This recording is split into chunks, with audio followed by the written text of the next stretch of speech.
Welcome to the T's and C's, Tiso and Chantel, also known as the Terms and Conditions.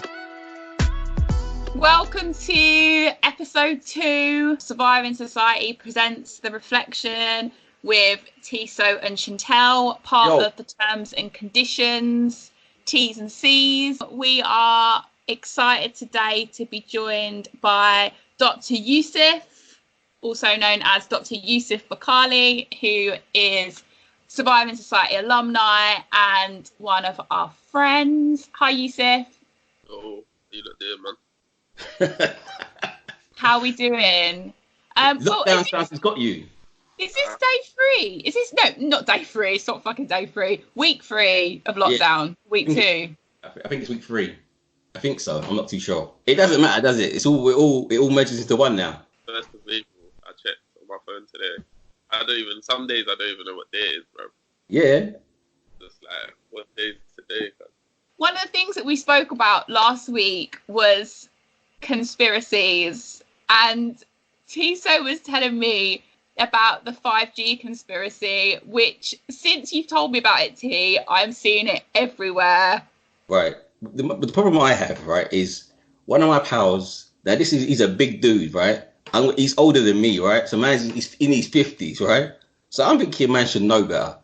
So he starts sending me all this stuff about 5G this, 5G that. So I said, prove it.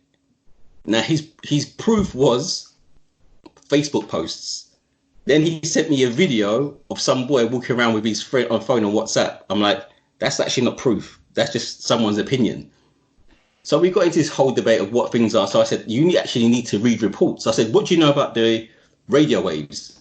Nothing. What do you know about 5G infrastructure? Nothing. I said, do you even know what the G stands for in 5G? No, he didn't. So I said, so what is that for? Generation.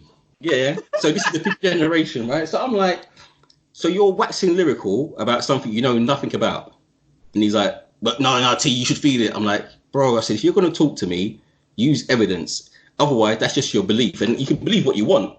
But as I was talking to them, so I got thinking, what do people know about 5G? Now, the reason why there's so many masts being built is because 5G needs more bases, because it's the waves are they're shorter, so the weather can stop them getting to your phone or your hand or being indoors. So you need more masts. But also, 5G is more expensive.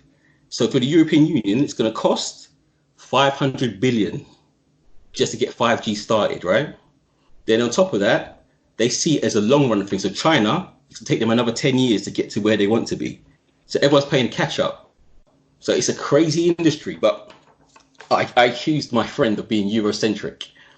What does that mean, T? So I said, he's just focused on him being like looking at the world from a European point of view. Now he would say he wouldn't be because he's, I guess, a black guy who is, I guess, in the common terms, woke, and he feels he's in touch with Egypt and all that kind of nonsense, right? So I said to him, have you ever thought about what it means if you took away 5G for Africa? What does 5G mean for Africa? And he goes, I've never really thought about that this way. I said, so 5G means increased speeds, less latency, so you do things straight away. So I said, it'll help them with their microtransactions and all that kind of stuff. So I said, you're denying someone's chance to get ahead. You're just thinking about yourself. And he's like, I never thought of it that way. I said, well, that's because you're Eurocentric, because you believe, even though you believe all these conspiracy theories, you center it on yourself and on Europe. He wasn't happy with me. And just to be clear, the conspiracy theories come from the fact that people are saying that 5G is somehow linked to COVID-19. You know what it is, right? It spins out of a bigger thing. Initially, it starts off with 5G and radiation, right? Now, there is literature on that, right? But the World Health Organization says at the moment, there's no clear evidence that it will give you things, because 5G itself doesn't give you radiation. It's because it's a combination of focused waves that potentially can make you sick, potentially. But there's no evidence for that just yet. What do you think of that, Yusef? I don't know. I've seen it around, so I ain't gonna lie. I don't know the science. I think what T's saying is right, really. And there's like a wider kind of trend of like lifestyle and kind of a self-diagnostic culture. People talking about they can cure cancer, or people talking about, I'm not obviously say anyone specifically. A lot of it's kind of connected to like eating food choices and things like that. So there's a lot of that kind of stuff about which isn't really backed. And I'm not really a science done in it. I'm not like, oh, the science has to say, but it's not really, there's not really evidence, so it's hard to really say what the kind of basis of this is. And a lot of it is to do with either like making money out of people, like exploiting people's like fears and insecurities to make money, or alternatively pushing a kind of narrative or a meta narrative that they want to push. Who's talking about the conspiracies? Where it's coming from? And it tends to come from marginalized people, right? So people who have no say in something, so they feel things are afoot, but they have no control over. And so you fill in that gap with myth. And people still talk about Freemasons and what's the other one? Illuminati, is that still? Yeah. Illuminati and Freemasons. Yeah, it's power acting on them, isn't it? So it's someone acting on them. I've had experiences like that.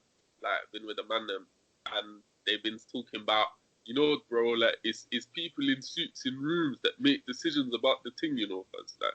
Like yeah, it sounds like Parliament, fam. That's like Parliament. Yeah. But like, I think there's a sense that things are wrong, and people look for explanations that can resonate or can hold traction. And sometimes I suppose necessarily the real ones, number one, require, I'm not necessarily real, because I think a lot of our explanations are also social constructions.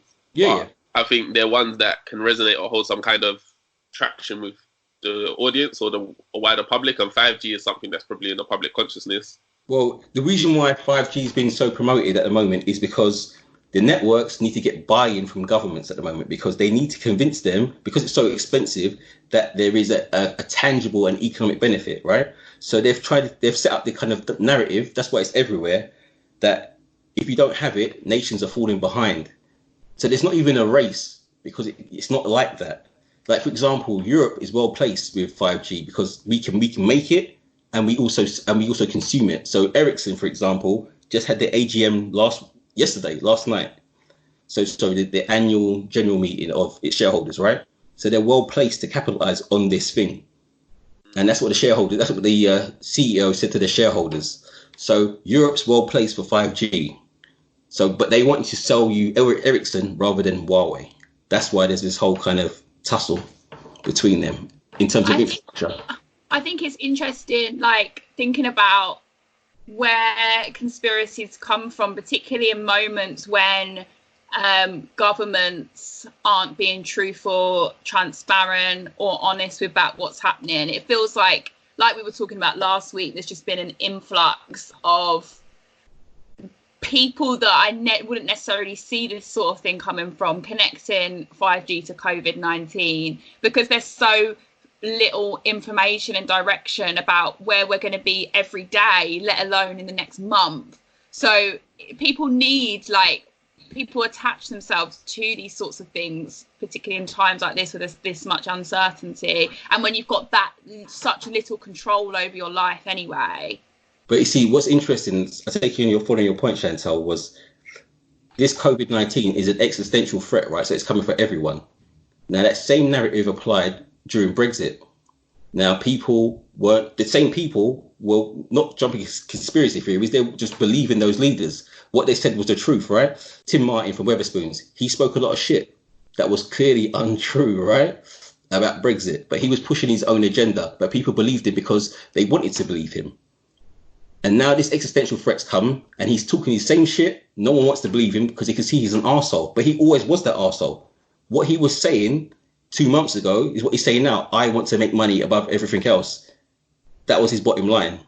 But after Brexit, he made, like I said before, he made 44 million after the Conservative election, just gone. And he was always about money. But people were willing to believe him over identity. But now it's an existential threat and it's coming for everyone. People can see him for what the arsehole that he is. A money grabber, a capitalist, pure and simple. Have they closed Wetherspoons now? It must have got locked down, innit? Because he didn't want to close that whole thing. Yeah. He's like, I'm not closing. It's like, but they closed it. It must be now, innit? It's closed. But he was refusing to pay wages because he's saying, Boris Johnson, I'm going to lose money. But he goes, now you're going to pay up to 8%. That's fine. Before he said that, he said also, I'm glad you can go work in Tesco's. Listen, but he's a pure capitalist. He just wants to make money, and I get that, right? I think one of the things that has been really interesting in our conversations, T, and if you know me and T, you know we talk about these philosophical and historical things always on sort of like a daily basis, but the links that you've been making to the Roman Empire and how that sort of correlates with what's happening with COVID-19, listeners, stay with us, it will make sense. I guess the chat I've been having with Chantel and stuff is basically, it's about the decadence of the West, right? So when the Western Roman Empire collapsed in 476 AD, they didn't know it was collapsing. They thought they were living in the good times, like we are, but they didn't see what was happening all around them. So when crisis came in that time, or in the Republic, they would give all their power to one person. And in this case, like we're doing now, we gave all our power in a time of crisis to Boris Johnson. But if you know your Roman history, when they gave that power to that person, it was either a Sulla or Julius Caesar, things didn't go too well for the Roman Empire, or Roman Republic at the time, sorry. And the question is, when is Boris Johnson going to give this power back? He has a lot of power, and it's been given to him. So Labour Party have been making moves to try and check that power, to limit it. But I don't know how effective that is, or when it will happen, or when it will stop. I don't know. We don't know, because I don't see much Parliament on the TV at the moment, so we don't know what's happening.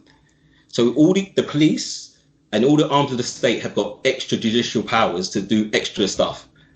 Even people in, Bedford and Berkshire are getting harassed by the police. That never happens, does it? It's not Brixton. It's not Brixton. Yeah. In terms of your analysis of what's happening, Yusef, and I mean, we've spoken about this before. We spoke about it yesterday, but like, I can't spend too much time thinking about how vulnerable some groups are now, even on the same road as me, because I'll literally just like sit in a corner and cry, because it's just so peak what is happening right now in general. But thinking of those that are marginalised and vulnerable in quote unquote non-COVID-19 ridden society, like, what are you thinking in terms of both sociologically and your own analysis of what's happening right now and those particular groups? I think that people that were vulnerable before are obviously vulnerable now. I think that I tweeted about it, but I didn't really follow up on it.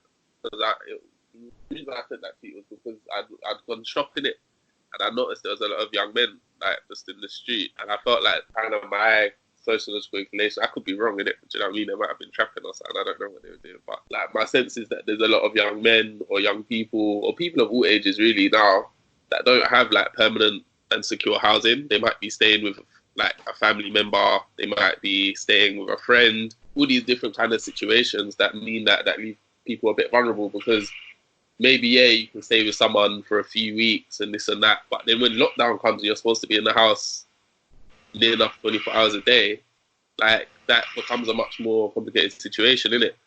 And whether or not those people are going to feel comfortable being in those spaces. There's lots of others. This is one scenario, isn't it? But there's lots and lots of scenarios that I think, particularly people that have mental health problems, people that are in very precarious living circumstances, like I've noticed that those groups, I mean, it's hard to say for sure in it because you don't know unless you go and speak to everyone about what their living situation is.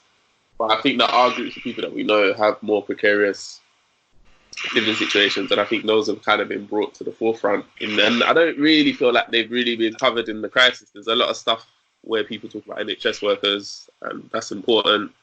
And there's a lot of that stupid round of applause for people. Yeah, that was dead. Yeah. I was like, what's that? Like, people were clapping on my street. I was like, what's this? I didn't even know. I didn't know what it was. Two situations over the past 7 days have got me pacing around the house.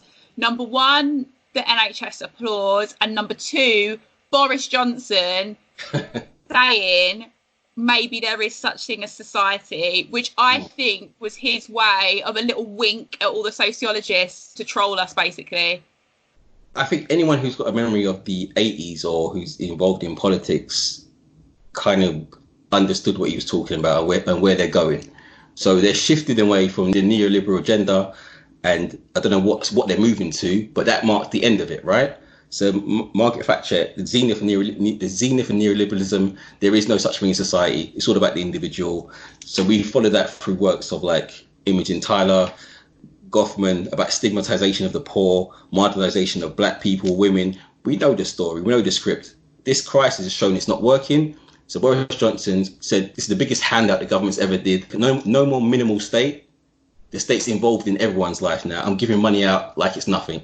If you need money, come and see me. That's the kind of thing. But 2 weeks ago at the budget, that wasn't what they were saying, were they? But now it is, right? And actually, like, following on from that, listening to Danny Dorling on Radio 4 earlier this week, and he was saying what is dangerous about right-wing and arguably far right-wing people doing leftist or socialist type policies that hand out more money to everyone can actually be dangerous ideologically, because they have to find a way to be close to their original conservative base still. And if they can't be close to it through social policy, then they'll be close to it through ideology. And we know that right-wing ideology or far-right neoconservative ideology is racist, transphobic, sexist. So actually, if they're going to be more aligned with the left on social policy practice, they need to find a way to detach themselves from the left. Yeah. And they can do that through nation and racism and other isms, basically, which we know make life much harder for those on the margins. But what I was kind of thinking in terms of epochs, right? So the last time, in terms of like big defining moments, right? Big epochs, right? So the last time, like in 1991, when communism collapsed, we had a kind of triumphalism of the West, right? So neoliberalism had won, communism was gone, fascism was gone, the free market reigned, right? So this crisis now, we've had 2008 financial crisis, this crisis now, communism, we tried fascism, neoliberalism, and a minimal state hasn't worked because now the state's non-existent and we need to kind of help people and we can't. So what comes next? What comes next for the West? Like, what theory do we have to kind of fix this? I'm not convinced that they're not going to go back. One of the things I'm worried about is what are going to be the measures that are going to be made in order to enable us to recover. Because right now, they're not in a situation where they can't do interventionist policy. They're not like, and even then, a lot of the kinds of interventions they were making were quite slow, I felt, like in relation to the crisis that's emerging or emerged. Like, do you know what I mean? It was people aren't able to work, and what are you going to do about it? And what about people in these precarious jobs that you've been, for the last 35, 40 years, you've been like creating the kind of economic or social environment for these jobs to exist? Do you know what I mean? These kind of very like Uber, and I've heard some awful stories about ASOS forcing, like, we're not buying from ASOS right now. Ambulances being called to ASOS, them not doing social distancing and physical distancing in good enough time. Yeah, it's shocking. I don't think people are prepared for what's to come, right? Because given how pandemics work and how they've worked in the past, so for example, Spanish influenza last time came in 3 distinct waves, right, over 18 months. Now, at the moment, Africa's having a big problem in dealing with this, right? So if you look at oil prices are bottoming out, right? So that's causing a problem for everyone. So there's too much supply and not enough demand, and that costs money to hold it. So there's a big knock-on effect that's coming. So what you're going to see is high unemployment, and high unemployment is a big marker of a depression. And now a depression, like I said last time, it took 10 years to work out of that. Now it could take us 18 months to get out of this, but from what people are saying, the stimulus packages from the West and the kind of support Africa needs, because Africa's a big part of this global economy, is not enough to get everyone out of this trouble. And plus, Africa can't do the social distancing, take the measures that the West have, because they have high rates of tuberculosis in some countries, in Ghana, in Nigeria. A lot of people rely on an informal economy, so they can't not work, right? But in Zimbabwe, there's a zero tolerance on a lockdown. So these people are starving. So now you're going to see how interconnected we are. So there's a question around just like the idea of the business models that we have, just-in-time supply chains. All this needs to be questioned now, because it's so interlinked that if one falls, we all fall. So we have to understand how free market economics really works. So we either need to readjust capitalism or try something else. I don't know what it is, but these are big questions that we need to think about. I'm just not convinced that they're going to be prepared to do it. Like, I'm not convinced that they're gonna be prepared. Like someone like Trump in the White House or Boris, who his disposition is completely like oriented towards free market. How can I promote not necessarily my bridges making a lot of, how do I incentivize, basically because it's like incentivizing free market capital to land in where you are in it. And I can't really see how they're gonna. Well, I would agree with you, because when Trump made a statement the other day, right? He said, we're in a position to sell ventilators, right? We don't need them, but we can sell them, because I don't want the state to become involved in private business, because that's like, he used the example of Venezuela. He said, we're going to become communists, basically. So he's basically a classic free marketist, and he's a nationalist, right? But that model is being tested right now. Gordon Brown was saying that. Gordon Brown said there's been too much Britain first, America first, Pakistan first, India first, when really we're so interconnected that this existential threat that's coming for everyone, rich or poor, it's irrelevant now. We need a global socialist agenda.